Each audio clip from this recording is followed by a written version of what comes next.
Hello everyone, Ace here, and today I have yet another update with regards to Amelia, the latest right-wing meme, created by a UK propaganda game that went very pear-shaped. We are finally at the stage where major mainstream news outlets are starting to talk about Amelia, because the meme has been so viral for so long that it simply cannot be ignored. Amelia has simply become too popular. But of course, don't let that fool you into believing that the mainstream news journalists are going to ever talk about this in an honest manner. A great example is this article from The Guardian, whose very title suggests that Amelia was entirely created by AI. That is, of course, blatantly false. The truth is, like I mentioned, that Amelia was a character originally coined by Pathways, a propaganda game created by the British government to try to sway people away from engaging in wrongthink. And as previously mentioned, this little propaganda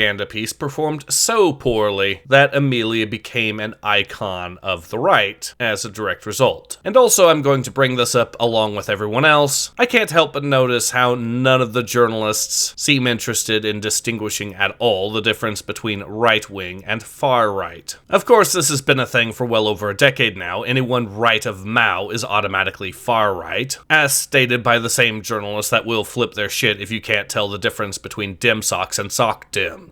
Now, technically, for what it's worth, after trying to spend several paragraphs linking Amelia to the utilization of AI in order to try to paint her as a figment of AI generation, well, like I said, after several paragraphs of calling her an invention of AI, The Guardian does finally admit to the true origins of Amelia, that she's the product of Pathways, a propaganda game created by the UK government. But as I previously said, the sheer act that they buried that particular origin several paragraphs into the article is itself another example of dishonesty on the part of mainstream journalists. And it also proves maliciousness at that stage. When the journalist in question spends several paragraphs claiming that Amelia is, quote, an invention of AI, before revealing her true origins, that both proves that the journalists knew the actual truth, and that they deliberately decided to bury it under a mountain of lies, in the hopes that the reader doesn't notice.